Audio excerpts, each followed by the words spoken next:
And what's going on, everybody? Your boy Blake Money Blake Weather. Another episode of Loaded JOES MMA podcast. How's everybody doing out there in podcast land? Thank you for tuning in.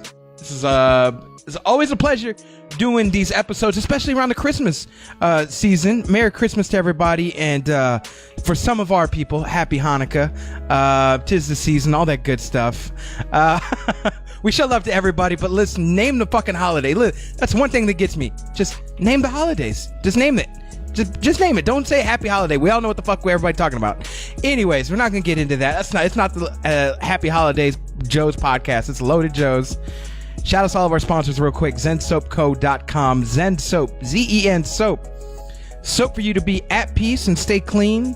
Use the keyword GETLOADED for 10% off all natural soap made out here in Austin, Texas.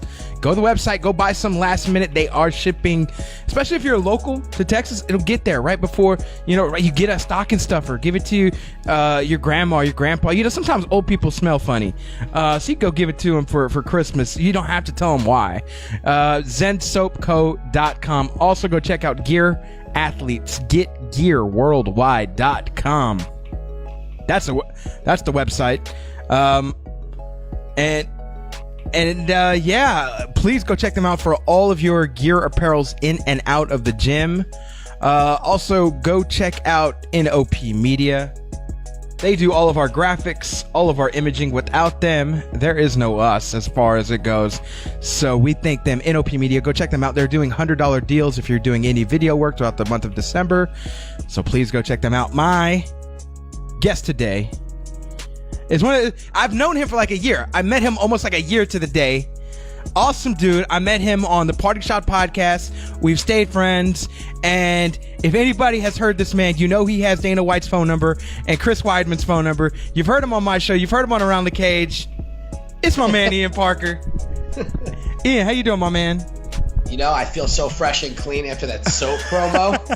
I feel like I need to get at peace and be clean. What the fuck was that, bro? That's my read, bro. Amazing. No, that's so good. You've come a long way. You went from pretending to have sponsors to having real sponsors with soap, and I can appreciate that, bro. I mean, I'm more of a Dove guy myself, but I'll check out some. What was it? Zen Soap? You already said it. I must have done my job. Zen Soap.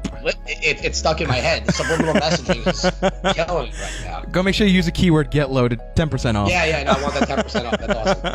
How you doing, bro? It must be really expensive soap that I need that 10% off right now. That would be a fucking panda, bro.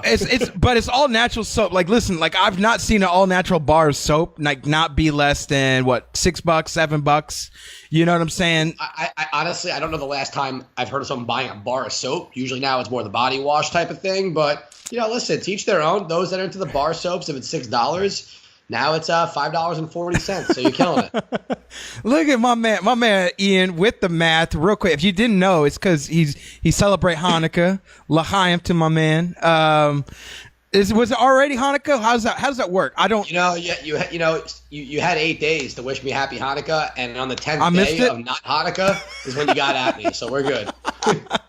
Man, I don't know how all that works, man. I just know, I know the Gentiles religion, which is Christianity and shit. So, he's like, I have no answer. What that was? That's hilarious. Yeah. That's good. That's cool. Pinky up. Got it. Let's go. Man, yeah, I saw I drink my drinks, man. You hung out with me in person. I'd do the same fucking shit, maybe pinky. Dude, I'll be in Austin in April for my brother's bachelor party. I'll hit you up and pinky up. Yes, man. Hit me up. Please do. We're going to link up. We're going to do some shit. Do you know what like is going on like when he gets here and shit? Or I just told you, Austin, be there. We're doing shit. Yeah, he wants to do some skeet shooting. He wants to do some cowboy stuff. My brother has become a Jewish hillbilly, and he thinks that Texas means that you do hillbilly stuff. I've been there before. He's not correct with this one, but there are certain things we're going to do of that nature like that. So yeah, no, it's going to be a good time. I think I'll keep you posted on the details. Yeah. Everywhere. It looks like that's the location. Everywhere outside, like I tell people this: you go 30 minutes any direction from Austin, it turns into ba-ding, what y'all doing around here? But like Austin is so like It's fucking flowy, dude. It's like it's not that. It's like people talk like me. They don't have any fucking accents. Everybody's from like California, fucking Denver, they're fucking Dude, everywhere. I said to him, I go, it's hilarious because it's gonna be mostly Jews. You're gonna have Jews. You're gonna have a couple of Italians. You're gonna have this one blonde-haired kid who still has the blowout. I don't know what he is. We have our friend Cliff, who's like a black Irish kid, and then we have another guy who's an Irish cop from Manhattan. So this is like the weirdest group, but they're all my brother's friends for the last like 25 years, like little brothers of mine. But they are, it's quite the crew, I'll tell you that much. It's gonna be like babysitting 101, but it'll be fun. My brother's good, so. That's awesome, man. Well, yeah. It'd be fucking dope. Anyways, man, we'll catch up when you get here, bro. What the fuck have you been up to? It's kind of been, when's the last time you were even on the show, bro? Like June, May? Yeah, something like that. It's been a little while. You know, it's been after all the podcasts, everyone started doing their own thing. It started getting a little crazy. You know, work kind of took over. We all got busy, and you know, just been trying to get Cage Hero to Netflix and Spike TV, trying to get that to film. We're still working on that. So you know, it's been a very busy, hectic year and all that stuff. You know, and happy to be on the end of year show. Better late than never.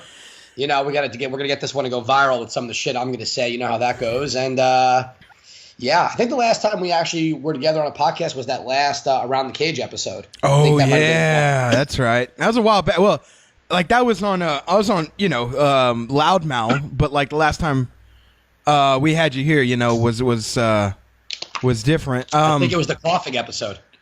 The coughing episode, was that in February? Jesus, man. Yeah. Was it that long? Yeah, I had. Dude, you blew up. You got too big for me. You know, I've become like a fucking villain. Oh my God. Save the best for last, bro. It's okay. Well, exactly. There you go. See, Ian. See, I knew your ego would help keep you safe through all this time.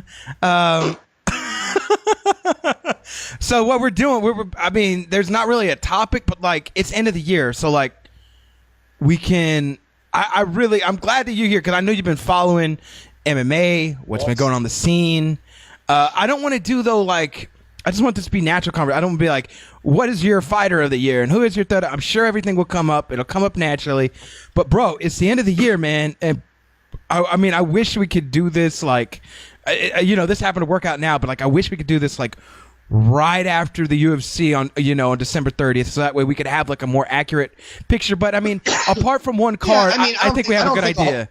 I don't think a whole lot's going to really change between now and then. You know, most of the big name players are not even really, I mean, obviously outside of the Boston card and then, you know, the Cyborg card, stuff like that. I don't think a whole lot's going to really change, to be honest with you. You know, there's just been a lot of interesting things that have gone this year with MMA and certain divisions that kind of have really changed overall. It's been a real wild year. Right. You know, some guys who haven't shown up at all, Conor McGregor, you know, and some other guys like Colby Covington who've kind of burst onto the scene and decided to play the Chael Sonnen bad guy role with Brazil, which has kind of been his marketing thing, you know, and guys like your boy Volkan now who's getting his fight, even though he got arrested like 3 days ago in Florida near me. And then, you know, no, but you know what, it's good. You're getting some fresh faces in there. You know, you got Carlos Condit coming back. Obviously, he got a little bored. GSP just did his thing. You know, it's been, like I said, this year has been, with MMA has been funky at best. There's a lot of guys who I think we should see in the next year start really pushing to get some fresh faces, some fresh blood at the top of the division. You know, and the last few cards have been pretty good. So, right? You know? Like, I think, wouldn't everybody's like thing when like 217 happened was like, there can't be, what can follow up with this, right? But like, I feel like nothing tried to beat it. Like, none of the cards tried to beat it. But like, every card after that has not really been disappointing. Like, I've not been like, watched a card and been like, damn, that card was a fuckboy card. You know what I mean? Like, they were all been like, there's been action and highlights, and you're like, damn, that was actually pretty good. Yeah, you know what? The UFC, it's interesting. When they tend to really when they don't stack a card, but they market 2 or 3 fights, it tends to tank. When they kind of sit back and relax a little bit, that's when the fights kind of promote and market themselves, you know, and that's when things get interesting. You know, if you're a true fight fan, you watch everything. It's hard to watch those fights when they're in Japan at 4 a.m., and then you watch the repeat later that night. Like Bisping versus Gastelum, a fight like that should not be on Fight Pass at 3, 4 in the morning, 9 a.m., 10 a.m. It's tough because even though, I mean, first off, Bisping had no business in that fight whatsoever. People are like, oh, he's the man. I can't believe he's doing this. Honestly, in my opinion, it was really fucking stupid. And that's what kind of takes a step back with the sport. With the NFL, they're so big on the protocol of concussions. And, with MMA getting legalized almost pretty much everywhere now, you don't want to take a step back in the sport. You don't want to be that guy who was talking like this. He's all Rocky Balboa'd up 30 years from now. Yeah. Like Bobby Hearns, dude. When I was working at the BB&T Center, they were doing Golden Boy boxing, and Bobby Hearns was there signing stuff. And I swear to you, bro, this dude's brain is fucking mush. And MMA guys have the ability to not be mush because essentially back in the day, the concussions were overlooked. It wasn't even a thing. Now everyone's being protected. And, for Bisping, it's one that he was choked out and tapped, but he went unconscious, took a lot of damage. To fight a few weeks later, listen, I give the guy credit, but he didn't need to prove thing when he was a tough son of a bitch. Right, we all kind of knew that. Everyone knew that. Listen, and I know you got Perillo coming on next, and I'm not just saying this because he's your boy. I don't really care. I'm not. I'll say whatever I got to say regardless. Michael Bisping is a legend in the sport. He's done one of the few guys from The Ultimate Fighter that actually did what The Ultimate Fighter wanted it to do. Bring guys up, bring fresh blood to the division, blow them up through, the younger part of the UFC and become a legend. He's one of the few guys to do it, and I'd hate to see him go out. Nothing against Kelvin Gastelum, but you really want, come on, man. This next fight, see, this is where, and remember we talked about this with Bisping fighting Dan Henderson. Right. This last fight in England, his retirement fight, that's where that should have been the fight. Not as the champion fighting the number 13th ranked guy coming off of a win over Hector Lombard. This is why I get so fucking annoyed with the rankings and stuff like that. Because now, who do you put Bisping against? You don't want him to lose, okay? You don't. And I think they wasted a guy in Vitor Belfort fighting Uriah Hall. Because I think Bisping versus Belfort in England. That'd have been it. That'd have been the move.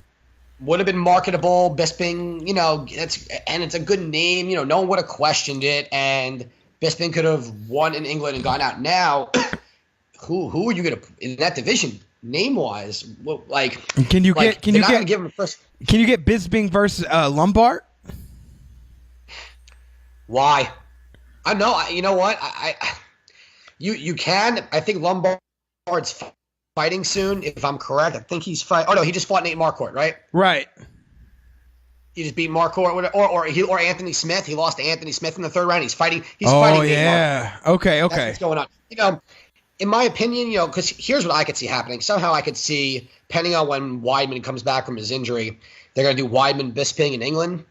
Weidman wins, in my opinion. I don't see Bisping be able to keep up with his athleticism at this point. Weidman will take him down. Whatever it is, you want to see a guy like that either have a great fight and go the full fight, or get a win. I thought Vitor would have been a perfect fight for him in England. A legend fight. But look what Vitor is doing, dude. I mean, crushed by Mousasi, crushed by Gaslam. They're feeding him to Uriah Hall for the last fight on his contract. Unless Hall comes out mentally weak like usual, and Vitor is just all of a sudden, back on the sauce or whatever. It's a weird move. And that whole thing with Bisping fighting Gastelum, I thought he had nothing to gain, even if he won. Yeah. Kyle talked about that. Me and Kyle were talking about that. It's just it's a move where he don't have to fight. He can put off the Yoel Romero fight. But you don't have to fight him. Yoel Romero's healthy. All of a sudden, Marco Bisping's on the picture. You don't have to fight him. It can be. I think construed. It can be interpreted a lot of different ways. We just don't really know. You know what I mean? I think the move. Yeah, I think you're totally right. I think Vitor would have been the move. That's a winnable fight for him. And again, you know how much I love fucking Vitor, dude. I'm a uber Vitor fan, but it's a winnable fight for Bisping at home. He doesn't fucking lose there. And very winnable fight. Very winnable fight. Yeah, and so I get what you're saying. Who can be the mark now? Who can be our fodder, or at least somebody to put up a good fight with Bisping? Make it a war or something. You don't want to see him get destroyed in England on his final fight type of thing. And what I'm really curious about, maybe you could ask Perillo this. You could tell him it came from me. You could tell him Cage here. I'll fucking ask him. But did Bisping reach out to the UFC, or did the UFC have no other options? Because I can't imagine that Bisping was the first option after getting choked unconscious to have to fly out to Japan against a guy who's been, essentially training for, who was it? Was it Anderson Silva? Type of thing. So it's a little funky. I think he reached out to them. Like they were. I think he went on Submission Radio and talked about this. Like he was like, "Listen, some of us were like, probably don't take this fight, bro." And he was like, "No, I can do it." And they were just like, "Probably don't do it." And he's like, "I'm gonna do it." And they're like, "Well, what can we tell him?" You know what I mean? So I think it was a Bisping thing. So yeah, absolutely crazy. Yeah, very, very. But like, whatever. It's the man's. It's not the man's last fight. We obviously know where his future, where his fate lies, and we just don't know who it's going to be against. Like it could have been the person that all signs pointed to, and now it's just like, you know what? I think he's going to take some time. We'll see what happens. Things may change, and you never know who may end up on the downside of their career looking for that one last fight. Also, you never know. You never know. That's true. It's true. But yeah, man, it's a lot shaken up this year, man. There's been, like you said, you point out my boy Volkan. Man, dude, what a dude to. I always feel like I got that rookie card interview because like I interviewed him before everybody. You did. I'm gonna tell you something though, and you're gonna hate me for this. Okay. All right. He should not have this title shot right now, and I think it's a mistake. No, yeah, you're right. Hold on. Well, you said I'm right. There you go. So here's the thing. A guy like him, that division has such little depth that it's hard not to bring a new guy in. Listen, who did he beat? He beat OSP, Serkinov, and Manuwa. Right. So at that point, I would have waited with him a little bit because now like him versus Glover, in my opinion, would have made a little bit more sense. It's hard for me to see him get this over a Gustafsson type of fight, even though Alex has done it before. There's just certain guys. It's just a different level. I don't see Volkan. Look, Volkan has done this every time he's gotten the octagon. Like, oh, he's not going to do shit. First off, against Manuwa, why couldn't he have done it? I don't think Manuwa has been overly impressive in the UFC. Right. He's beat who he's supposed to beat, and he's lost who he's supposed to lose to, except for Volkan. OSP just got overconfident with his striking. Let's be honest here. If OSP would have fought normally, he would have taken that fight to the ground and probably would have been a different world, although we really don't know what Volkan could do off his back. But to go against Cormier, listen, people fucking hate Cormier because they want to love Jones so bad, and it's hard to love Jones when he's done everything he's done, although he is the most dominant fighter to ever step foot, anywhere. This matchup to me makes so little sense. Cormier probably has one of the highest IQ fight-wise in the game. When you're that good at what you do and you're just getting better and smarter, it's kind of like, why throw a guy like Volkan, but give him a little bit more time, let him fight some tougher competition, because even if he loses, it doesn't matter. I think he would beat Glover. If he could keep the fight standing. Glover is not the same. Listen, I picked Glover over Serkinov. I did too, but he didn't look the same. He's not going to, and I think Serkinov is the most overrated fighter in that division because if he can't get it to the ground, he's nothing. His striking is below where it should be for a guy who's ranked that high. And look at Glover. I mean, listen, Gustafsson freaking tagged him. His chin's been down. His teeth's been knocked out. Glover's not the same guy when you've been doing it this long. But I would have rather have seen Volkan get a guy like Glover on his resume. I was thinking Volkan should have fought. This was right after the Manuwa fight. So that's put yourself in my frame of mind. It was right after the Manuwa fight. I thought Volkan should have fought Shogun. Because Shogun was on a 3 or 4 fight streak. He had just beat Corey Anderson. Or no, not Corey Anderson. He had just beat Vellante. Was that who it was? He did beat Vellante. I know he beat Vellante. He beat somebody. It wasn't Corey. Damn it, man. He beat somebody, and they were like, hey, oh, shit, okay. He might be all right. And so I was just like, okay, do Volkan and Shogun, and do that in October. And instead, they decided to do the Shogun OSP rematch, and then Shogun still didn't fucking fight. Like, I thought Volkan should have done that, and I thought they should have done Gus and DC too. And then we can find out, okay, what's shaking up. We got a 4-man tourney right here. Let's see what happens. All right, winners fight each other. Like, that's how. I would have preferred that. I just this is not a marketable fight to me. And listen, they're gonna say, oh, Volkan's fight career, he's only had 1 minute and 16 seconds in the UFC. The guy's done a great job. Don't get me wrong, he's not a bad fighter, but let me tell you something. There's things that guys don't understand if you're not engrossed in the MMA world. Like, I'll give you an example. When Cormier fought Josh Barnett in Strikeforce. Oh, damn. Okay? Okay. If you watch that fight, okay, even before that, if you watch Cormier, he fought, I forgot who he fought, Virgil Zwicker or something like that. Virgil Zwicker, yeah. Okay, if you watch that fight, it was one of Cormier's, I think it's his second or third fight. What I was told is that his team, not saying this, he was not trying to throw it, nothing like that, but they wanted him to not finish that so quick. They wanted to put him in there for the 3 rounds, get the experience, work his game, because you don't learn a whole lot when you're just quickly beating people. Like, don't get me wrong, you want to beat him, but at the same time, those 3-round fights, those 2-round fights, being put on your back, taking guys down, if you know you're in that fight and you're dominating, like with Volkan, we don't know anything. Right. You know, we know he's got power, and we know he can hit someone with one shot and drop them into death, but we don't know. I mean, I'm going to go out on a limb here and say that he doesn't touch Cormier in the clinch or on the ground. I mean, look, are we going to say that Volkan's a better striker than Anthony Johnson? No, not yet. Not yet, at least. We don't know enough, you know? And Anthony Johnson tagged Cormier with everything, and what did Cormier do? He's just, outside of John Jones, Cormier might be the best light heavyweight to ever step foot.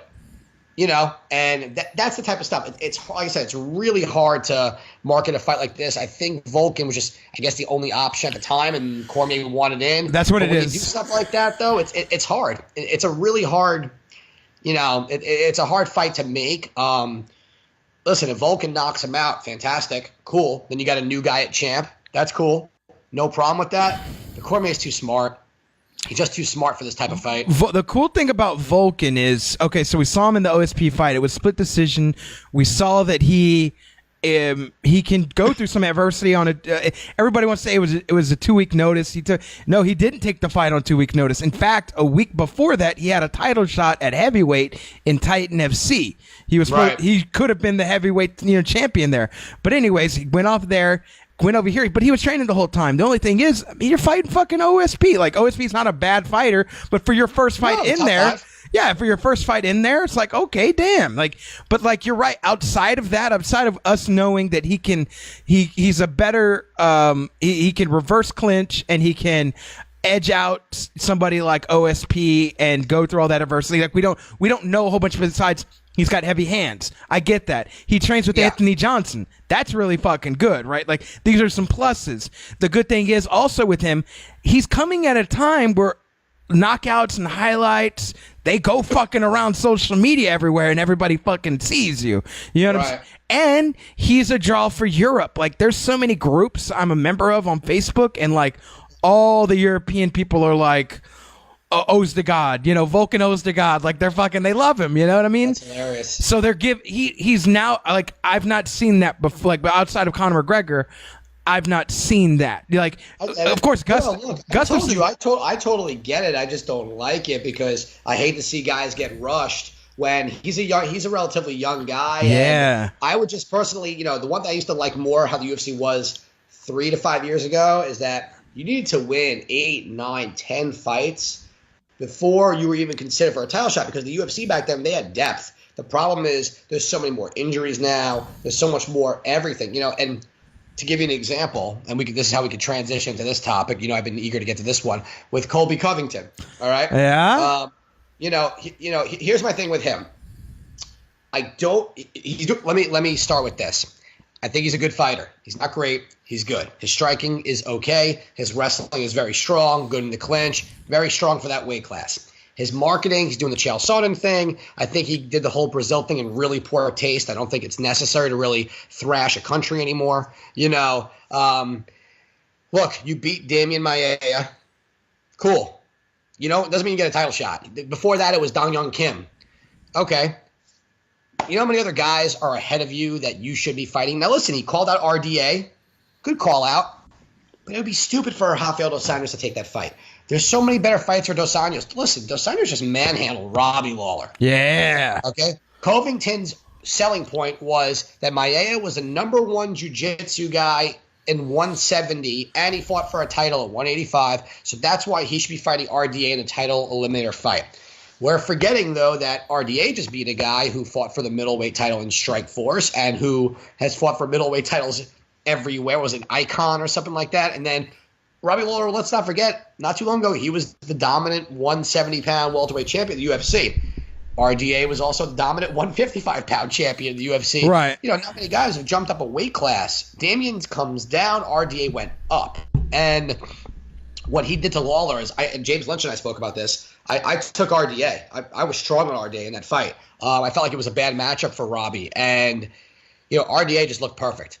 He took a few shots that he didn't need to take in those wild exchanges. But how do you compare the wins right now? In my opinion, for that division, it's too bad that American Top Team has so much depth, because I would do Covington versus Ponzinibbio.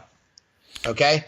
That's what I would do based on where they are. I mean, again, listen, Maia is way higher ranked than Mike Perry in regards to the wins. But other than that, who do you have left? You have Wonder Boy, okay, which he should be fighting RDA. And if they want to be smart, they could do that for an interim title. I don't know how long Woodley is out for. If not, let the two of them fight. What do you got? You got Masvidal, you got Lawler, you got Darren Till, who's creeping up. Well, like the top three right now is Wonder Boy, RDA, and Covington. Yeah, like but Covington's really not, though. He's really not, though. Well, what makes him number 3? He beat Dong Young Kim and Maia? I mean, in my opinion, Robbie Lawler is ahead of him. I think that Masvidal is ahead of him. Okay, you want to really build Covington up? Throw him against Cowboy. But that's what I'm trying to tell you. Like, there are guys he needs to fight. You need to climb. If he jumps too quickly to let me ask you a question. You think Covington beats RDA? Oh, I don't know, man. I don't know. I feel like RDA could keep it standing up, but like if he gets taken down. Dude, but why? Why do you think he's getting taken down? There were better wrestlers at 55. Yeah, and Khabib took him down, right? Like, I feel like Colby's but time out. How long ago was that? And Khabib is arguably the best offensive wrestler wise in the UFC right now, possibly in the world outside like a Ben Askren guy. You're comparing apples to oranges. Covington may be like a modern day Matt Hughes, maybe if you want to, maybe, because I don't know who else to compare him to, but RDA and Wonder Boy, in my opinion, is the fight to make for who gets the next title shot. Okay, because and otherwise, I mean, listen, what if Carlos Condit beats Neil Magny? You could do Covington versus Carlos Condit. But here's my thing, man. Like, I see exactly what you're saying. You're making a case for the RDA Thompson winner. I feel like you could give RDA a shot off of his win. Like, that's the way I. But here's the thing, though. But I'm not doing that. I'm the same thing I'm saying about Covington. I'm saying about RDA. Who did RDA beat? He beat Neil Magny, right? Right. He beat Neil Magny, and he beat Lawler. Based off of 2 wins. No, he's got 3 of them. He's got who's the one before that? Tarek Zafadine. Cool. So, but hold on. My point, though. So, okay, and Tarek Safdie was once considered, was he the champion of Strikeforce, whatever. Point is that there are more fights to be had in that division. You don't need to force it. And someone like Covington, I know he beat Maia, but in my opinion, Maia is not is a top 5 almost by default. That doesn't mean you automatically jump. Because in my opinion, I don't know if Covington beats Ponzinibbio. Ponzinibbio got into Mike Perry's game, which was stupid. If you watch all those other fights, Ponzinibbio wrestling against Ryan LaFleur looked excellent. Okay, LaFleur could not get him down, and Ryan LaFleur is a very good wrestler. And Ponzinibbio keeps getting better and better. And I was actually shocked that Perry lasted 3 rounds, because I don't think Perry is very well rounded. He's not. He's just a very strong striker. But he came off looking really well in that fucking fight. Like, he did not look bad. His striking is getting more crisp. But I personally, I think right now is the best time to do a Darren Till Covington fight. You have these 2 prospects, these young guys. Let's see who rises to the top. Or the other way to do it is you give Darren Till, because he smoked Cowboy. That's in my opinion. I mean, what's next for him? I think if Condit wins. Condit Till. I think Ponzinibbio Till. Or perfect. So that's what I'm saying. So if Carlos Condit beats Neil Magny, okay, you don't think that a Condit Covington fight is you can't lose in that one, because if Condit wins, he beats the guy that beat Maia. If Covington wins, he has Carlos Condit on his fucking resume. You know what I'm saying? Like, it's a name that the one move I want to see. Like, here's the thing. If I had to choose, like I'm gonna play if I had to choose game, and then I'm gonna play what I want to see happen. So if I had to choose between RDA and Covington right now to fight Tyron Woodley, they were like, Blake, we're giving you the power, and I'm like, what? Why are you doing this? Anyways, I want to see Covington fight. Like, it's more sellable. He'll sell the pay-per-views that the UFC wants him to sell. It's not for you to say, dude, he will. Dude, like you give him so much credit. He can do things. Why is he? What makes him sell? Dude, you gotta understand something. His fights are not exciting. No, not at all. I think he's fucking boring. Right. I want to see him. I want to see him lose. Dude, and he will. No one. Here's the thing. When it comes to Woodley is who he is. He's a power puncher with unbelievable wrestling and giant tree chunks of thighs that can kick. Okay, he's an extreme athlete. He's unbelievable. Okay, but Covington, no. Here's the thing: the MMA world really doesn't give a shit. Like, I know he's starting to get his name out there, and all of a sudden, and he ruined Star Wars for everybody, which was hilarious. Because of that, I had people at work coming to me. You see that fucking guy from UFC, and these are people that don't even know fucking things about MMA. Like, that's how I know. Like, he'll sell more pay-per-views than the average bear. Though, you can't sell a guy who has not beaten anybody. Like, he beat Maia, but when you beat Maia by decision, okay, in a snoozer, really, you're not getting a title shot. It doesn't make any sense. You can't sell a guy who hasn't beaten anybody to get a title shot. They did it with Conor McGregor. Poirier, Seaver. Listen, Conor sold himself the same way, similar way that Colby can sell himself. If you think the UFC is going to market Covington the way they pushed Conor, they had a different incentive to push Conor. Conor had a whole country behind him, okay, in a division that was as stale as fucking bread left out for 17 days without being touched. On top of that, Conor was knocking everybody out. Okay, literally, for the most part. It was exciting. It was exciting, yes. Right, but look, he knocked out Poirier. Look what Poirier's doing right now. Poirier's the next fucking champion at 55, as far as I'm concerned, the way he's been looking lately. Okay, you got a guy like Poirier he beat. Okay, right? And what the fuck is Brandao and Seaver doing and Marcus Brimage? No, agreed. But here's the thing. At the time, Brandao was coming off being the Ultimate Fighter champion. Brandao was killing people. Okay, but that wasn't meant to put him in title contention. That was, hey, this guy's gonna beat the Ultimate Fighter. Okay, listen, they didn't know that Brandao wasn't going to beat him. Brandao had the knockout power. Brandao had the jiu-jitsu to beat Conor. But Brandao doesn't have his cardio to begin with, and he took that fight on short notice. Okay, so that was stupid. When you don't have cardio, don't take the fight on short notice, because Conor wasn't huge at the time. And I'm not talking about Dennis Siver. Listen, they gave guys to Conor that fit Conor's fighting style. Again, except Poirier. Poirier got two. Listen, I'm a huge Dustin fan. We're friends, but Dustin got sucked into the mental game. Let's be honest here. Are you telling me that if you put the two of them against each other right now, I would take Dustin? Okay, and I'll tell you why I would take Dustin. He is such a different fighter. Okay, he's bigger in this weight class. He's stronger. His cardio is ridiculously insane. He could take punches way different than he could at 45 against guys with heavier hands. And everyone forgets Poirier is excellent on the ground. Okay. Like, look what Nate Diaz did when Conor hit the ground. It was a joke. Well, but I'm saying we're playing the if I had to choose game, and if I had to choose between RDA and Colby, I'd pick Colby. And that's for the reason I think you'd sell more pay-per-views. Now, I want to play the what I want to see game. And what I want to see game is Kamaru Usman versus Colby Covington. See, again, that is awesome. See, now you're on the same page here, because and Usman is fighting Emil Meek. And Meek's not bad. No. Meek's not bad. But I don't – but see, here's what they're doing, though. They're building Usman up. Yes. They're getting fights. Right. Do the same thing for Covington, because in my opinion, Usman kills Covington I believe so, too. Usman, in my opinion, puts on a good fight with RDA because of the style. Remember, you got a really, really strong top wrestler with phenomenal cardio whose striking is getting so crisp. Yes. He's dangerous. Usman, I think, is a future champ.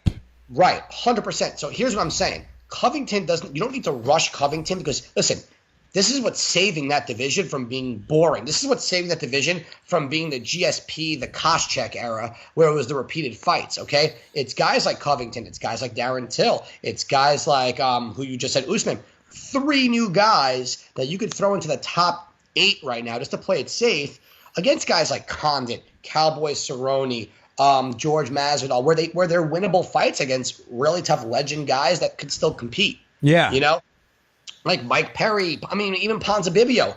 Excellent guy to have in this division right now. And so you have 4 guys now. You can put them up against each other. You can. Listen, Darren Till, Ponzinibbio, good fight. Okay. Covington against Usman would have been smart. And then you have the ATT Black Zillion thing, if you want to call it that, whatever you want to do. But Covington should really be nowhere near these title talks yet. He is, in my opinion, at least, if he doesn't finish his next fight, he's 2 to 3 fights away. And listen, if he wins 2 or 3 fights, look, if you put him against Robbie Lawler, I would have no issue pairing that fight up right now. Okay? Do I think Covington beats Robbie Lawler right now? No. Unless he could get the fight to the ground and just follow what RDA did. But his striking's not as good as Rafael dos Anjos. No. So that's what I'm saying. Like, if you don't think that Covington's beating Lawler, then he's not beating RDA. But I'm just letting you know what UFC's like the game plan that they're doing. If they're putting somebody like Volkan in with 3 fights, all of a sudden he got a title fight. I don't know. Like, here's the thing. Different division, but it's a different division. I understand that. It's way more deeper than fucking light heavyweight. I get that. But what they're in the mood to do is they're in the mood to sell everybody the flavor of the month. Flavor of the month, the light heavyweight, is the guy you seeing everywhere on Facebook. Is, got the knockouts being shared. The flavor of the month at welterweight that they want to parade in front of everybody it's Colby Covington. And to be honest with you, though, it's not just Colby. It was also Mike Perry last week. Okay, it's RDA right now after what Lawler did. So that's what I'm saying. The reason why it's flavor of the month at 205, and 205 has been plagued for a really long time. Yeah. That division just can't seem to hold on to depth. Like Christoph, what was his name? Janko, whatever the hell his name was, who fought Serkinov before he left. Yeah. Okay, that dude was an amazing prospect, but for whatever reason he left. He just went to Russia and he knocked somebody out like a few weeks ago. They don't have a lot of depth. That should be the Ultimate Fighter division. Stop going with these little weight classes. Build up 205 and build up heavyweight, or consolidate them, because you know what's going to happen if DC smashes Volkan. Okay, they may do, and Stipe wins if Stipe beats that ridiculous Stipe DC. Yeah, you may do DC Stipe because you kind of have to. You got to move DC back up to heavyweight whether he wants to or not. And that's why that division that is. Colby's doing everything he needs to do marketing wise. I get it. I don't understand why he wanted to ruin Star Wars. That's hilarious, but really stupid. And be the bad guy. You don't need to thrash countries. Look, Chael did it. If you speak to Chael, I bet you he says he would go back and change it because he wasn't winning. He was talking his way into title shots left and right. Right. But look, you could beat Damian Maia, who's probably, if not the most respectful guy in the sport. Have you ever heard anyone say, I don't like Damian Maia? Never. I mean, dude, I just want to give the guy a hug after he punches me in the face. Right. I don't care. And then you're going to call his country animals. Let's teeter it back. You can talk shit. You can do what you need to do. Don't bring it into a country thing. Honestly, I think at this point in time, your actions in the cage, the way you fight speaks way louder. In my opinion, I don't think he really should have spoke shit after beating Maia because it wasn't overly impressive. No, we all know how you beat Damian Maia. You just don't get taken down. Okay? Strike with him and put him on his back, and you should win. He's not physically that strong, So it's interesting. And then you talk about guys like Ben Askren. Like, how is this guy not in the UFC? It's crazy. Yeah, I totally get it, but I'm just saying, this new WME IMG, I never know the moves that they're going to do, and the moves they're going to do, it always seems like some shit that's like, what? Shit. But it's really, dude, it's not them, though. It's still Dana's show. It's still Dana's show. But some shit they would probably do if tomorrow I woke up and Brett Okamoto reported that they're making Colby Covington Tyron Woodley because the doctors say that Tyron's got stem cells, he's going to be healed in a fucking week, and they're like, Kobe's getting the next shot, I kind of wouldn't be surprised. I also am not going to be surprised if he needs another, you know what I'm saying? I'm not surprised by any of this. I'm kind of sort of sedated to everything, just I could see this totally happening, and now we have to kind of talk about it because it could totally fucking happen. I agree with you. Yeah, listen, I'm just speaking as someone who I would like to think of myself as a knowledgeable guy in the sport, and I've called a lot of things that have been done. I have a lot of inside source with this, and I've managed a lot of big name guys, and helped them when they were earlier in their career, and a guy like Covington, I don't know what they're feeding him. Listen, blowing himself up the way he's doing is fine. He got that Damian Maia match by doing what he was doing. But now he could just kind of sit back. He's in a good position to get a top name fight. Don't be a dickhead anymore.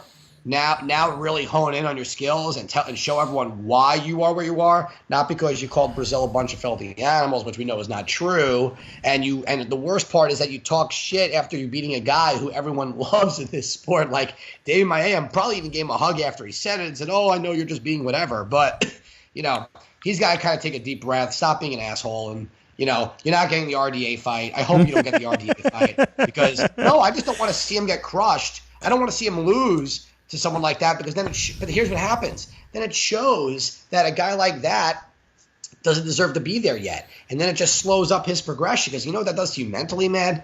Like when unless the division has no depth, okay? Believe me, they tried to, with Weidman, it's just the best example because I was there with him. Think about who he fought. Alessio Sakara on 2 weeks' notice. Mark Jesse Munoz. Buckfeld. Damon, was it Mark? No. But before that, okay. Dude, he had Sakara, Jesse Bongfeld, Tom Lawler. Just to let you know, all three of those fights were on short notice. Oh, okay? Shit, yeah. The Maia fight, 11 days notice. Okay? So in a division at that time where it was like Nate Marquardt popped for steroids and he lost the title shot, Travis Lutter didn't make weight, Mark Munoz was fighting Weidman, and Munoz was supposed to win and fight Anderson Silva because Munoz was on his tear, okay? Weidman comes in and smashes Munoz with that freaking elbow, okay? And if you remember, for the longest time, they would not give Weidman that fight because Anderson's like, who is he? I have more title defenses than he does pro fights. Then Chris was like 8-0 at the time, okay? Now, imagine if Chris – and listen, Chris wasn't winning that fight until Anderson started showboating, but Chris took advantage. Chris hit him, and in the second fight, Chris was definitely winning because Anderson's mystique was gone. But what happens if Chris doesn't win that first fight and gets demolished? Do we see the same Chris Weidman? Look what happened after Luke beat him. It kind of threw him off a little bit, Then he fights, he fought Mousasi, and that whole thing was crazy. He was beating Romero, no question. Yeah. And then he got hit with a knee. That throws you off. He's fighting. Then when he fought Kelvin, everyone thought Chris was going to lose that fight. I was sitting there and I spoke to Lynch. I was like, why does everyone think that this is a bad matchup for Chris? This is like the perfect matchup for Chris. He has twice the reach. He has better wrestling. Kelvin can't even reach him with a punch. Well, and the crazy thing was, I was going for Weidman, and I remember the first round he gets knocked down. Like with the last 10 seconds even, fucking Kelvin knocks him down with the left. And I was like, oh shit. And then the crazy thing is nobody wants to remember this. Nobody brings this up. He knocks down Kelvin with a fucking right in the third round. Like everybody talks about Kelvin. Oh, Kelvin got a chin. Kelvin got this. Kelvin don't never get hurt. Kelvin got knocked fucking down by Chris fucking Weidman. Let's not fucking forget. But nobody wants to talk about that. And Chris is one of the – listen, if you look at guys in that division, Chris and Luke Rockhold changed the athlete in that division. You've never had guys 6'2", 6'3", who – Chris walks around at like 225, 230. Same thing with Luke, okay? These guys cut a lot of weight, and they do it, and they never missed weight. Right. And look, like you said, and I'm glad you brought that up. And this is not because I'm biased because of Chris, because we're friends. I don't even care about that. Okay, but Chris dropped him. But look what Chris did when Chris – look, that whole round, the first round, Chris was on top of him, had the jab going, took him down. Chris's jiu-jitsu is extremely superior to most guys in the sport, okay? Then you look in that round where he beat him, he was dominating it, and all of a sudden everyone's like, oh, okay. Two things people were saying. Weidman's back. He went back to what he's good at, setting up his, using his jab, his cross, his kicks to set up the ground game. He got out of the hole. I could throw kicks and all this other stuff. Because Chris has got way above average striking, but let's be honest, we know where he's best at on the ground, which is fine. He doesn't, it's not a secret. But people are like, oh, but he beat a big welterweight. First off, no, he beat a guy who's been fighting at welterweight who should be at welterweight because he can't make weight for welterweight. And he beat a very tough Kelvin Gastelum. Yeah. Like, no one should take that win away from him. And anything for Kelvin, I thought that was a learning experience because it's the first time Kelvin fought a true middleweight. Okay, he fought a guy who arguably may go up to light heavyweight at some point. Right. Dude, Kelvin fought a guy, forget the weight. Look how tall Chris is. Like when you saw them at the weigh-ins, dude, it looked like Schwarzenegger and DeVito in Twins. There was I remember there was talks at one time of Jones and Weidman if they were going to win both their fights. Like I think if Weidman was going to win the Rockhold fight, like there was talks of Jones and Weidman fighting in fucking New York. Like that was. What happened was the fight that they gave to Chael or to Vitor. Chris threw his name in the ring and he offered to fight Jones, and they said no, which it's funny because, you know, you talk about guys, like I said, in this sport, it's all about matchups. Chris, not saying that Chris beats Jones, so whoever watches this, but when have we seen Jones outside of Gustafsson striking? What have we seen Jones on his back? Who could put him on his back? Chris has the size to do it. Now again, I don't light years difference in striking, 100%. But the real deal is that if Chris was able to get Jones down, which he might be able to, not saying he finished it, but Chris has got the jiu-jitsu to win it. And that would have been really exciting to see at that time. And it's too bad that never took place. It probably never will. But, you know, it just goes back to show you with these divisions, how the middleweight division has so much depth. Yeah. Welterweight, now that it does, you don't have to rush these prospects. You know, light heavyweight, you got nobody pretty much for the most part. The fact that, like, Glover beats Serkinov but gets knocked out by Gustafsson before, now Glover is like, oh, DC, let's do this. Dude, you got your teeth knocked into your brain 3 months ago. You just beat Serkinov. Doesn't mean, like, it's all crazy. It's kind of like where this whole thing happens now with, you know, the lightweight division, with Conor being non-existent for a year, you know, and then you got Tony Ferguson wins the belt, and you don't even know when he's fighting again. And it's interesting. You got Khabib and Barbosa. Khabib's been out for a minute. Yeah. And Barbosa's no joke. You know. That's a matchup where I kind of I kind of low key think Barbosa could take it, right? Like, am I crazy for thinking this? Like, no. And you know what? I was going back and forth with Lynch the other day. You know, my whole thing is this: Beneil Dariush was beating Barbosa without a doubt until that crazy knee. Okay. Yeah. Barbosa sometimes, when he goes against like a ground guy and doesn't expect the striking and the angles, he kind of gets thrown off his game. But, you know, Khabib, we've all seen what Michael Johnson did to him with the striking. And I don't know if Khabib's even fought since, but, you know, what Khabib are we going to see? It's been a while. These Russian guys don't really – ring rust like doesn't exist with them. I'm pretty sure they just wrestle bears like every day, so it's irrelevant. But, you know – a guy like Khabib, I've never been impressed with his striking, although he's at AKA. He's putting in the time, but I'm assuming he gets Barbosa down at some point, but you can't tell me that Barbosa doesn't have top-notch wrestlers coming in and just drilling, doing the Shark Tank drill and trying to take him down at will. I mean, like, would you even train striking? Like, I'm sitting there, like, if I'm Mark Henry, right, that's Barbosa's coach, I'm Mark Henry, who's brilliant, love Mark, such a nice guy. I'm saying to myself, well, we know we're a better striker. We, you know, are we going to kick the leg? We're going to be a little careful because we don't want Khabib to catch and take him down, okay? But why are we even doing any boxing drills right now? Why are we hitting pads? Why are we not literally doing takedown defense for 8 straight weeks? Like, bring in – they have what's his they name? Have Frankie, they have Frankie and Eddie, and they have a whole bunch of Russians. Like Frankie, Eddie, Russians. That's all you fucking need. They got Zabit, who also sounds like Nurmagomedov. Zabit Magomedov. Thank you. So they're all named Agomedov to a degree. So they got Zabit, they got Shabit, they got all the – listen, outside of Khabib and his brother, they have all the rest of Russia in New Jersey training with Barbosa. So, like, I kind of like Barbosa in this fight. It's really bizarre. I kind of do. And then it's really weird because Barbosa-Ferguson, you know, is interesting because I think didn't they already fight? They did, yeah. And Tony won. And it was a crazy fight though, because like Tony got a little. It kept dropping. Yeah. Tony got a little. Tony got a little wobble. It wasn't until he hurt Barbosa and he got Barbosa in the Darce choke. Yeah. Remember that? Like, that's the whole thing, and you know, and this is why, like, I love Conor McGregor, but I hate this weight. I hate what happened because here's the thing. I think all 3 of those guys smoke Conor. Okay, only because here's the thing: Conor's striking is not speed striking. I mean, he's so.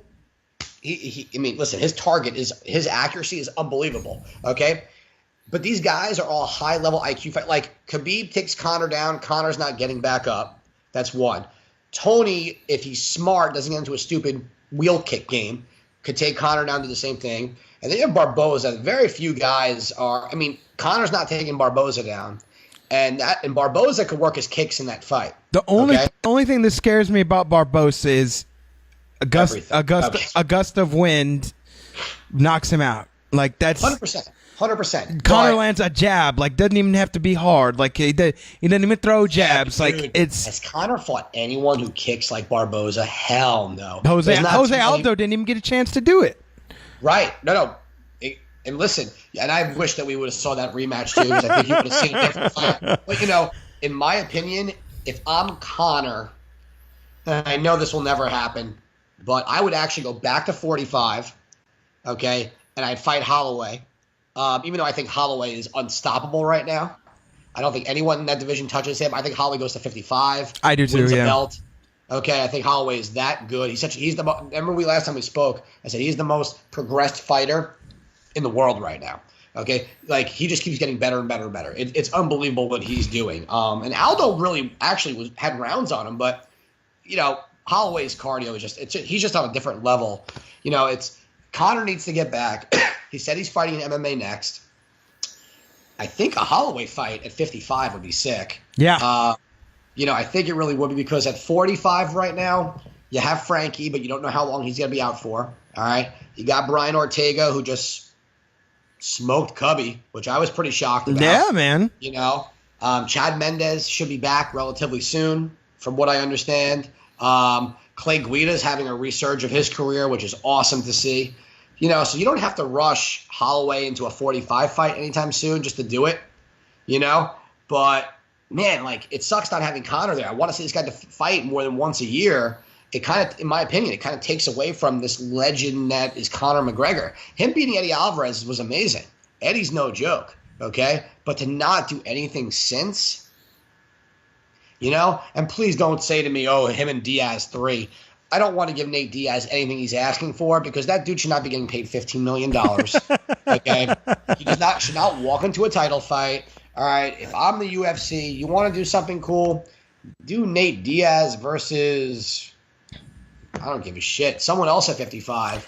That isn't, Listen, I want to see that. I want to see that fight. I just don't want to see it next. Like, if that's the last fight that Conor ever fights, right? Like, maybe it's in a year, right? Yes. Like, I agree. Like, listen, I don't want to see that next. I do want to see it, but not next. I want to see a title fight next. I want to see him versus, Habib, Edson, or Tony. Give me one of them three. I don't give a fuck. And you know what? What's crazy is if I were them, I would have done Khabib Tony or Barbosa Tony and done Nate versus the other ones. But, Nate's got this whole thing in his head, I should be the top name on a card. And it's the same thing with Nick Diaz. I don't know where Nick Diaz gets off saying I should come and get paid all this money to come to a title fight. Dude, you don't win that much. No. You guys don't win that much. It's kind of crazy. Nate, in my opinion, has won more bigger fights than Nick. But, Nate came into that fight with Josh Thompson. Dude, I had Thompson in that fight. Nate's not physically very strong. He's got a body of one of those bugs from the Men in Black movie. He's great, but the rivalry is cool and he could sell it. But dude, you gotta kind of earn. Not that you haven't earned your stripes. He's putting his dues, but dude, fight someone. But here's the crazy thing: they have it's seen a lot in boxing. I can equate it a lot in boxing, where you got these fighters, and they're just they're fan favorites, and you're why? There are so many more talented, Arturo Gatti. People love to watch Arturo Gatti, even though he could beat the fuck up by the better boxers. You're I don't know why you fucking like watching this guy. All he does is get fucking beat up. But bro, he's in there the whole fight. I fucking get it, but there's fucking 30, 40 fucking boxers I can name you above Arturo Gatti or Mickey Ward that are fucking way better. But for some reason, if they're on HBO right now, every fucking body's watching him, right? There's fighters like that, in MMA, and those two guys are Nick and Nate fucking Diaz.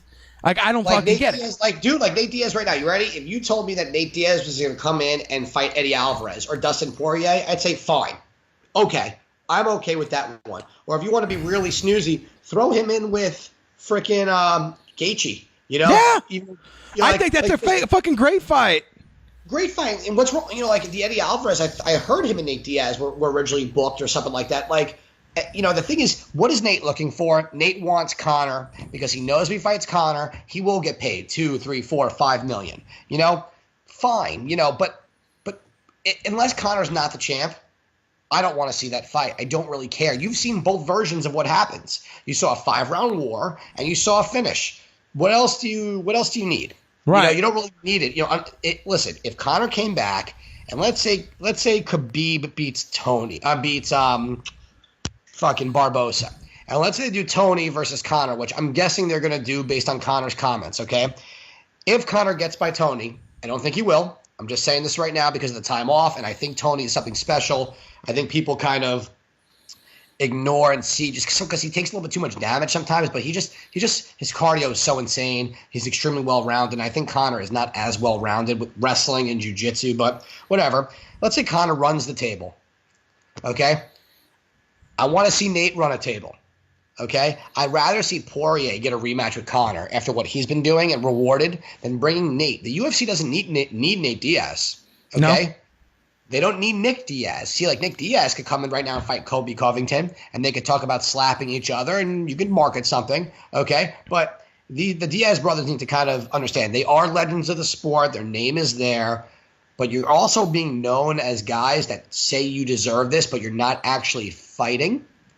And Nick has talked himself into enough title shots, but like he talked about what did he say? He deserved GSP, but he lost to Condit. Right. I never understood that. Lose. But you did. But you did. Lose. You also lost to George. Okay. You lost a lot of fights. You beat BJ Penn. At this point, unfortunately, that is a BJ Penn situation. Okay. Like Nick, why don't you come and fight Damian Maia right now? That's a cool fight. Okay. That's a good jiu-jitsu fight. Yeah. I mean, and that's a cool fight. It's just, or Nick could come in and fight Cowboy. I don't care. It's super bizarre the way these divisions are and how some of these fighters just have this ego. Would you rather not get paid? Because as far as I know, they're not getting paid. Maybe they're getting paid by their weed companies, their dispensaries that they're like promoting. But dude, if you're the Diaz brothers, win or lose, you're getting paid by the UFC, and people like you and you're marketable. Go fight. You're confident, right? You're going to slap people? Go slap people. But sitting behind the computer saying, I'm going to do some ninja shit. I'm going to do this. I deserve this. I don't know who's feeding them this. It's crazy. If I'm their management team, they're not getting paid by their guys not fighting. And there's plenty of big names to fight. Why would Nate not fight Eddie Alvarez? Eddie Alvarez is one of the bigger names out there. He's been that way for a long ass time. I want to see Nate and Justin Gaethje. I think that fight would be fucking amazing. Crazy fight, and you got to give and Gaethje comes in. Listen, Gaethje is who he is, and he's gonna fucking brawl. I would have loved to see Gaethje Conor at some point because that fight's not going to the ground. I thought that Justin could had he won Eddie Alvarez, I super thought they could sell Justin versus Conor, and Here's the only thing with that though. Here's the only thing, and we're gonna go back to what we said before. Number one, I had Eddie winning that. I picked Eddie in that fight because Eddie is way more well-rounded, and his striking is just too crisp. He's such a better boxer. Let's say Gaethje beat Eddie, so he beats Michael Johnson. Okay. Johnson should have won. Johnson was dominating him. Johnson should have won that fight. Michael Johnson, shame on you, bro. You fucked up. Fucked up real bad. Okay, because you had a chance to spoil this guy and promote yourself into a potential title shot. But if he beats Eddie at that point, see, that's where then I want to see Gaethje fight a Khabib or a Tony or something like that before a Conor. I don't like the 2 fights and a title, 3 fights, especially when there's more guys. But listen, Gaethje is who he is. He'll be in that. He'll get a title shot someday. Okay. I always thought, though, the reason I brought him up, I was telling people, I was like, listen, if he gets there, I feel like he gives Conor all kinds of problems because, Conor's whole. He's a wrestler. Well, Conor's whole thing is I'm gonna punch you and you're gonna die. But Gaethje's whole thing is I'm a zombie. I turn into a mummy. I come at you even if I'm dying, and I come fucking hit you. And a style like that it's kind of very similar to Nate Diaz. Nate Diaz is fucking. He's a mummy. He'll come at you and he'll come hit you. And Conor doesn't like being hit at all. Just does not like being hit. Whether it's think about it. Nate Diaz hit him. He didn't like it. On his back. He doesn't like being on his back. And listen, people forget Gaethje is an excellent wrestler. He's got what I call George Gurgel syndrome, where you're the best jiu-jitsu guy in the world, but you never use it. A striker now. Okay, and it's the same thing with Gaethje. Listen, Gaethje, if he would have fought a little bit smarter, he fights the style he fights because he's been winning, and it's a confidence thing. He's never lost, so why change it? But in that fight with Eddie. He might not have got knocked out when he did if he would have put just one round, put Eddie on his back, just to get him thinking that that's going to happen, And but that's what these guys do. And it's so funny. I always call it George Gurgel syndrome. when he was on The Ultimate Fighter, everyone thought he was going to win that show. Him and Joe Stevenson. He lost early. Then he comes into the UFC. Dude, he fought Mark Hominick and freaking stood up for 3 rounds with Hominick, who's got no ground game and all kickboxing. So when a guy like Gaethje comes out, and if he were to fight Conor, I would be okay with him striking. But if he didn't try and take Conor down, you got to be a fucking moron. What's more important, having a highlight loss or win, or winning the fucking belt and beating Conor McGregor? Because if you beat Conor McGregor, you know what happens after that? You know what happens after that, bro? You get a fucking rematch with Conor McGregor. So you get paid twice. And if you lose to Conor McGregor, okay, do you know what happens after that? You get a threequel, potentially. You get a trilogy, potentially. Yeah. Okay? If you deserve it, if it's a brawl, if it's crazy, like the Nate Diaz thing, the problem with that was that, it wasn't for a belt. If it was for a belt, you would have saw a trilogy, 100%. Already, yeah. Not only was it wasn't for a belt, it was in a fucking weight class they don't fight in. Like, stupid. Yeah. No, but that was just my thing with Justin Gaethje. Like, I felt like he had a really good style to bring it to McGregor, and I was like, I'm just concerned. Like, listen, I'm a Conor McGregor fan, and Conor could probably win, but it's concerning when you have somebody those are their strengths, and that's what they bring to the table, and that's what the other person don't like doing. But yeah, man, this year's been it's been crazy, man. Just like, again, this is all shit that we're talking about that all happened and that's unfolding, divisions unfolding. And one of the cool things is, I know when we did that show Around the Cage, there was a question about like what is the division, what's the it division, and the one I said, which is the one we've been talking about a lot of the night, was welterweight. I'm like, listen, welterweight's the new club. It just opened down on fucking 9th Street. Everybody's trying to get fucking in, because Dos Anjos had just dropped, right, or just came up to welterweight. This was like in May. Cowboy had just gone over there, came up. Right? Yeah. Like, this was, I'm like, look, like, there's gonna be motherfuckers who are just gonna be just trotting along in, and like Jorge Masvidal had just, you know what I'm saying, it's just like, listen, this is the place to fucking be. And like, and it's amazing how all those guys, except for Cerrone, had tremendous success until he kind of just started getting knocked around. I do remember something else about that night too. I remember I was the only one who picked Cody Garbrandt to destroy Dominic Cruz. But that division also has been fun to watch because the Cody Dillashaw thing, and now it's kind of like with Dillashaw, what do you do? And the only thing I think you can do is him versus Demetrius Johnson. But you have to.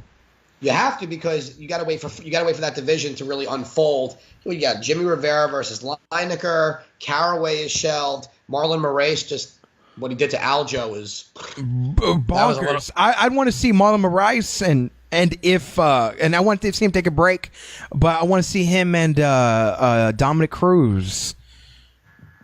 Yeah, Cruz is on the shelf for a little while. He broke something pretty bad. Broke his arm. It broke his arm. His arm, leg. Same. Yeah, I mean, and what's funny is watch how the division gets shaken up when Lineker beats Jimmy Rivera. I think it's a really, really bizarre matchup because Jimmy is doing the same thing that George Gurgel did.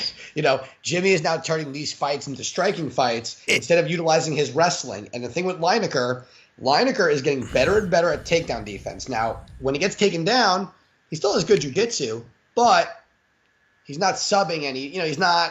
Rivera's too smart to get subbed. Right. But if you keep that fight standing with Lineker, dude, he's dangerous, man. He's so dangerous at that division with those hands, and again that's another strange fight. I don't like it. I broke down this fight. I went on a radio show Wednesday, and they wanted me to break down the card, and I was like, listen, I'm going for Jimmy. Jimmy's Loaded Joe's alum. But here's the thing that scares me.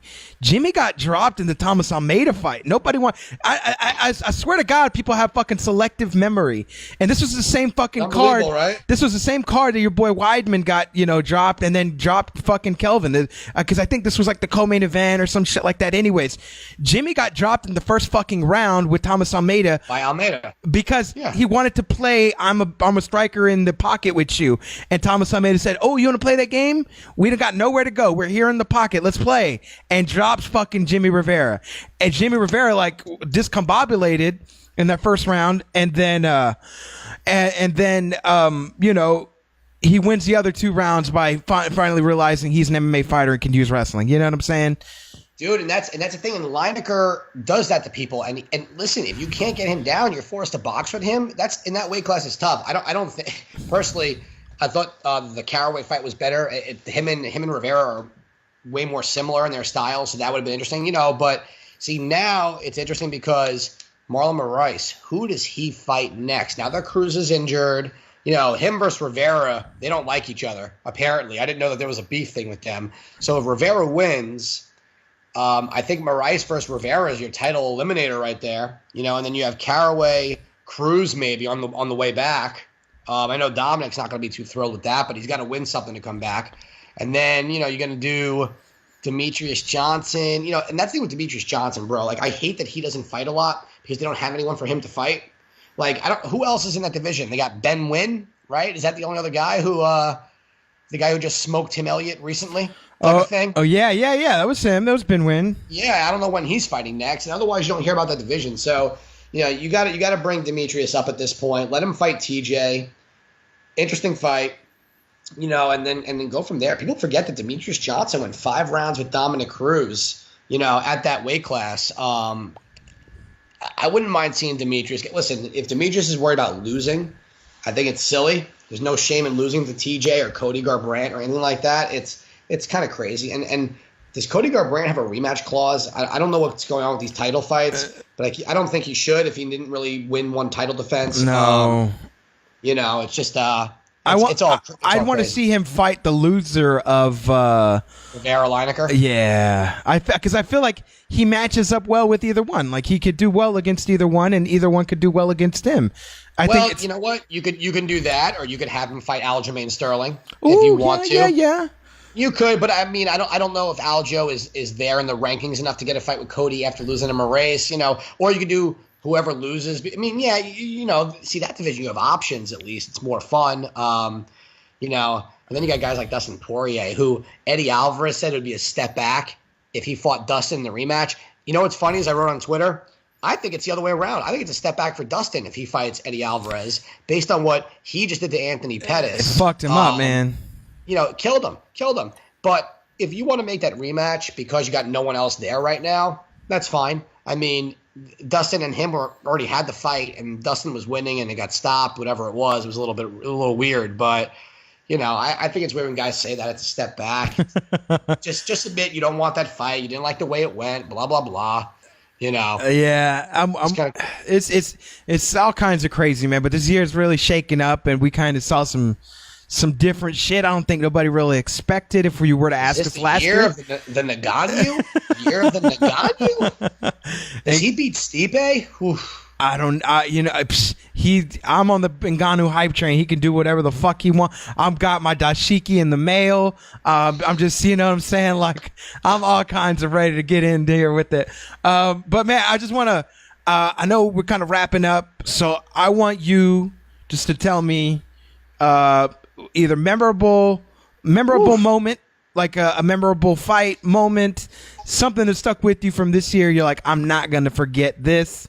And then we'll get you on out of here, man. We'll get you the shout outs and shit. But like something that's sticking with you from this year, man, that you can't shake.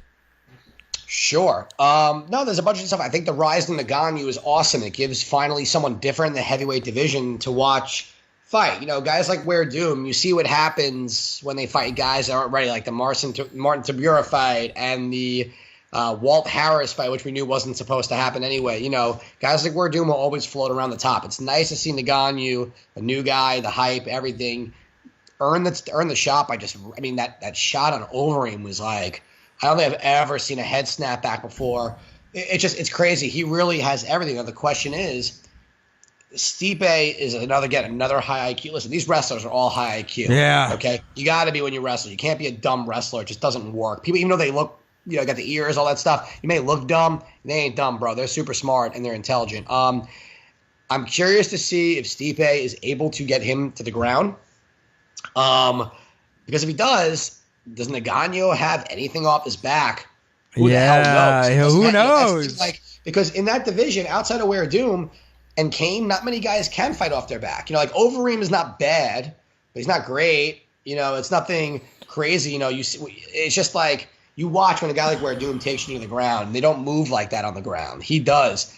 Is Ngannou really the next? Is he the messiah of the heavyweight division? Is he coming to change the landscape of that division? Is he that 265er that moves like a light heavyweight with the power that, like, like to talk about Brock Lesnar's power. If you remember when Brock Lesnar hit Heath Herring and sent him into like the next stadium, is Ngannou that guy? He might be. If I'm Stipe, I'm a little scared of that punch power, but Stipe has the wrestling behind him. But Stipe doesn't have a great chin. I mean, think about when he got dropped by Overeem. He's got dropped in almost every fight. It's he's tough. He's got good wrestling. I like Ngannou has been a very memorable thing. I think the re-rise of Dustin Poirier coming back to 55, knew what he's been doing. Gotta love a Clay Guida, man. A guy like that who's done everything. And that Joe Lozon fight. That Joe Lozon fight, man. And again, it's Joe Lozon on the end of his career, but it's also seeing that, hey, Guida is back at 55, which we didn't expect him to be, and he's better than he's ever been. And we kind of thought we saw Guida be what he is, a cardio machine wrestler on top, but he's striking. The Dillashaw-Garbrandt rivalry, that fight finally happening, I thought was pretty memorable. Not memorable is Conor not fighting. I don't remember when he fought last. That's shitty. The guy who's the face of the UFC doesn't fight. It's crazy to me. What else? John Jones doing what John Jones does, shows that he's the best, but shows he's the worst human being ever. It's like, I'm the best fighter ever, but I'm a piece of shit because I can't keep my shit together. Man, what else is there? Diego Sanchez, you got to hang him up. What are you doing with your life right now? Outside of, actually, I saw what he did down there in New Mexico with that guy with Down syndrome. That was pretty cool. Diego's a good guy, but he's got to stop fighting. What else? Memorable. GSP coming back. Yeah. It didn't surprise me that it beat Bisping, the type of matchup that it was. What surprised me was GSP's boxing against Bisping, because I think Bisping is an extraordinary boxer, and GSP's jab looked better than it ever did. GSP come back, and then another memorable thing is GSP not defending the belt. Shocker. Like, we didn't know that was going to fucking happen. It's been a pretty wild year in MMA. It's cool. I'd like to see some guys like Cain Velasquez back. I like to see, he's still young. I'd like to see him back. I'm not in love with Luke Rockhold I like Luke Rockhold, but getting a title shot with Whitaker. It's good to see Whitaker back in Whitaker, dude, middleweight of the year, Robert Whitaker. I think you kind of have to give it to him. We talked about weight classes. Wasn't he a guy who did not have a lot of success at 170, right? Well, Stephen Thompson crushed him, so it's, this year was fun. I think it's going to end on a good note. I think Holly Holm finally understood, like, you know what? I'm not really as good as I think I am. I'm not really winning that much unless it's against Bethe Correa. I can't beat top competition anymore, so I'm going to go and get crushed by – I think she's going to get crushed by Cyborg. I think people don't really understand how hard Cyborg really works. You could call – people are going to say the steroids thing, she's a man thing. Dude, she's an unbelievable athlete. I want to see Valentina Shevchenko back in there, now at 125. I'd like to see her get back in there. It's interesting. These fighters got to get back in there. People got to fight. Too many champions don't fight. Yeah, exactly, man. Like, too many people on the standby flights. Will I? Won't I? What are we doing? We're doing this. Like Amanda Nunes. Listen, look, she beat Shevchenko. She's crushed everyone else. Where are you? Who are you fighting? Why are you worried about? She keeps saying, "Oh, if I'm not blonde and hot, and because she's gay, the UFC's not going to do it." First off, I think because you're gay, the UFC wants to market you to show that they're open. Look what they did for Liz Carmouche when she fought Ronda in Ronda's first UFC fight. And being gay doesn't matter.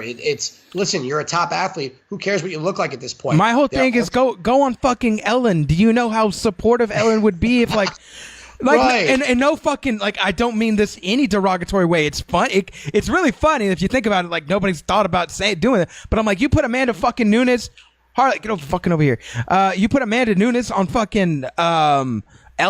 Ellen will sell the shit out of this bitch. She'll be like, every woman needs to watch her. She's going to empower the women movement. Like, yeah, dude. But you don't even have to take it that far. It's more along the lines of stop complaining about girls like Paige. Listen, Paige Van Zandt is pretty. Is she going to get moved up and marketed a different way? Sure. Look what Rose Namajunas did. Rose was very pretty. They said she was the next Ronda. She's pretty. She's athletic. Girl now looks like she's Sigourney Weaver in Aliens, but look what she did. She won the belt, and now they're going to promote her. It's like, shut up. Do what you're supposed to do. You're a fighter. People don't care. If you happen to be pretty, there's a different level of marketing. Look, Sage Northcutt looks like a Ken doll, okay? He's getting promoted like crazy. Is he good? It's all right, but you don't hear him bitching, okay? He's getting the marketing because he can. He's a good-looking dude. He's an athlete, but he's winning. Nunez, you're a fucking champ. You knocked out Miesha Tate. You knocked out Ronda Rousey. You beat Shevchenko, questionably, okay? Who's next for you? Just go defend. And it's stupid. She should have fought Cyborg. They should have forced her to do it, okay? Because that would have been a good fight. But what are you going to do? What are you going to do? These fighters these days, everyone's picking who they're fighting. They can say no. Hey, you at Dana White, stop letting guys choose their fucking fights, bro. You tell them they're fighting, and if they don't, fire them. Dude, Strikeforce used to be that way. If guys turn down fights, they're like, all right, we'll cut you. We don't care if you go to the UFC. Right. I know from firsthand. One of my fighters tried to duck someone. I said he doesn't want that fight. They go, well, then he can look for another job. Yeah, it's I didn't know that happened, but I figured that happened, and people make low-key mention that it happens, but you just got to yeah, you're right, man. We need to see the fucking fighters fight and just go fucking fight whoever the fuck they want you to fight, man. Ian, blast yourself. Thank you so much for your time. I know we got to get you going here in a minute. Blast yourself, bro. Blast all the projects. Blast where people can find you online and all across the interwebs. Sure. On Twitter and on Instagram under Parker Cage Hero. All I can ask from everyone is show your support for the Cage Hero comic, graphic novel. Tweet it out there. Throw it out to some celebrities. Tell Dana White we should be the freaking kids brand of the UFC because he's stupid and we should be that. If we did that, they'd be as popular as WWE. Other than that, same old. It's always fun getting on the show. I'm finally glad we got to do this. At some point, though, I'm going to put all you podcasters on notice, do my own thing, and then you're all in real big fucking trouble. But no, all kidding aside, there's plenty of room for all of us. But no, this was awesome. I enjoy it, and hopefully we can do it again soon. And keep an eye out. I'm going to probably start my own MMA betting page. So as soon as that comes into fruition, I'll give everyone a heads up. You could ask James Lynch. He knows I'm good at that shit. I tried to tell him to take Rafael Dos Anjos, and he went with Lawler. So, I tried to tell him. I threw some heat on RDA, but I did it within the distance. But I had a feeling like RDA was just gonna without getting two balls deep, like the skills and too fast. Yeah, too fast. Like just too much for fucking Lawler. Everybody go follow Cage Heroes and fucking my boy Ian Parker. Ian, thank you so much for coming on, man. Happy late Hanukkah to you, and happy fucking New Year, man. Thanks, bro. You too. Oh, one last thing, and I've been trying to do this for a year now, all right? If we want to do this, I'm in. I'll be more than happy to welcome CM Punk for his second UFC appearance. And in fact, it doesn't have to be in the UFC. I know Lex McMahon over at Titan very, very well, all right? If the UFC wants to loan CM Punk to Lex and those guys, I haven't even asked Lex or Jeff Aronson. I know these guys very well, all right? I haven't even asked them. However, pretty sure Titan has a contract on Fight Pass with the UFC. Mr. Punk, this is not a knock on you. However, you should go back to WWE. They need you desperately now that John Cena does not wrestle that often. You're not good in MMA. I appreciate the effort. You got in the cage, took your licks like a man. I will show you that a guy who does not fight professionally, who knows the sport well, that trains, will whoop that ass. All right? And I will come up to 170 and gladly show you. And if you beat me, forget it. 10 grand on the line if you beat me. You heard it here, folks. We got the 10 grand challenge for CM Punk versus my man Ian P. Run it out there, dude. Listen, I tried to get Vanilla Ice to box me in a charity donation thing one time, and he didn't respond to my email. It wasn't very nice. But CM Punk, this is a little bit different, bro. It's a little bit different. He's taking it. He's Colby Covington out to CM Punk. Listen, Ian Parker, he's coming for you. CM Punk. Ian, thank you so much, man, for coming on. You have a good rest of the night, man. And yeah, my best to you and the family. Thanks, man. You too, bro. All right, bro. Peace.